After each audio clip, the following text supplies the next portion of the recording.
रघु एक गरीब किसान है जो गांव में अपनी पत्नी सुमन और बेटे मोहन के साथ रहता है।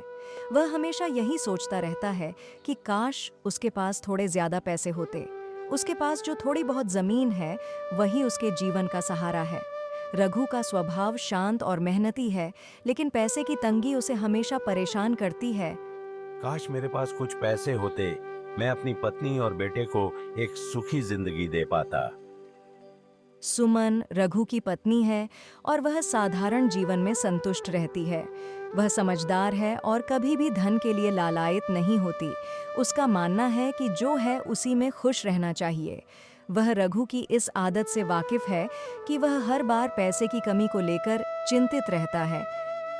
सुमना, रघु, जो है उसमें संतोष करना सीखो। खुशियाँ पैसे में नहीं, हमारे आपसी प्यार में है। मोहन एक किशोर है जो अपने दोस्तों के साथ खेलना और मस्ती करना पसंद करता है।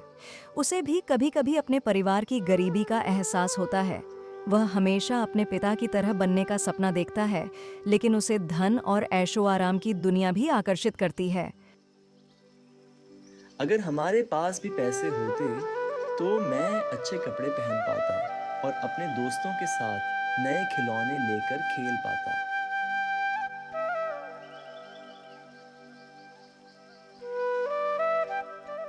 एक दिन रघु को खेत में काम करते समय एक पुराना सिक्का मिला। रघु सिक्का देखकर खुश हो जाता है और सोचता है कि यह उनके जीवन में खुशियां लेकर आएगा। उसे लगता है कि यह सिक्का उसकी गरीबी को दूर करने का साधन बन सकता है। यह सिक्का शायद हमारी गरीबी दूर कर सकता है। अब मैं अपने परिवार को एक सुखी जीवन दे पाऊंगा।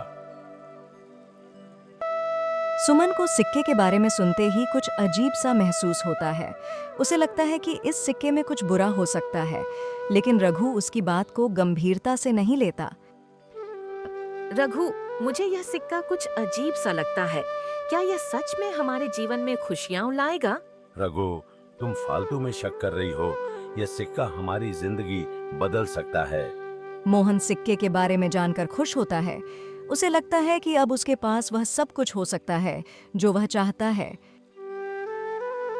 पापा, मुझे यह सिक्का दो। मैं इसे बेच दूंगा और अपने दोस्तों के साथ नई चीजें खरीदूंगा। रघु, ठीक है बेटा, इसे ले लो, लेकिन इसे समझदारी से खर्च करना। जब मोहन सिक्का लेकर बाजार में जाता है तो उसकी मुलाकात एक बूढ़े साधु से होती है। साधु उसे चेतावनी देता है कि यह सिक्का श्रापित है और यह केवल दुख और परेशानी लाएगा। साधु, बेटा, यह सिक्का श्रापित है। इसे अपनाने से तुम्हें केवल दुख और मुसीबत मिलेगी। इसे छोड़ दो। मोहन, मुझे आपकी बातों पर विश्वास नहीं है। यह सिक्का मेरी जिंदगी बदल देगा। अब रघु सिर्फ और अधिक सिक्कों के बारे में सोचने लगता है। उसकी सारी सोच बदल जाती है और वह खेतों में काम करना छोड़ देता है।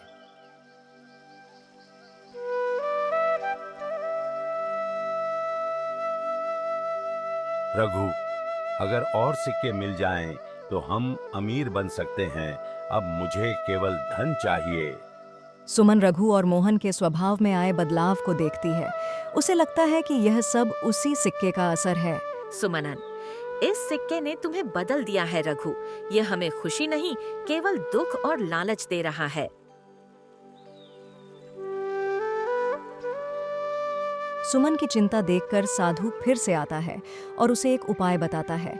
साधु सुमन को बताता है कि अगर वे सिक्के को गांव के पुराने पीपल के पेड़ के पास गाड़ दें तो उसका असर खत्म हो जाएगा। साधु, यह सिक्का त्याग दो और इसे पेड़ के पास गाड़ दो, तभी तुम्हारा परिवार इस श्राप से मुक्त हो सकेगा।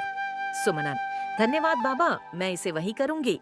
सुमन अपने परिवार की भलाई के लिए सिक्का पेड़ के पास जाकर गाड़ देती है और धीरे धीरे परिवार की स्थितियां सुधरने लगती हैं। सुमन, यह सिक्का हमारे लिए श्रापित था।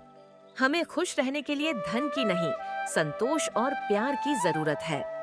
इस कहानी से यह सीख मिलती है कि धन का लालच एक श्राप की तरह है और हमें अपने जीवन में संतोष से रहना चाहिए। नमस्कार दोस्तों, अगर आपको हमारी नैतिक कहानियाँ पसंद आ रही हैं और आप रोज कुछ नया सीखना चाहते हैं तो हमारे चैनल को सब्सक्राइब जरूर करें। यहाँ आपको प्रेरणादायक कहानियाँ मिलेंगी जो जीवन में सच्चाई, ईमानदारी और अच्छे मूल्यों को सिखाती हैं। तो जुड़े रहिए हमारे साथ और सब्सक्राइब करके हमारी हर नई कहानी की जानकारी सबसे पहले पाएं। धन्यवाद।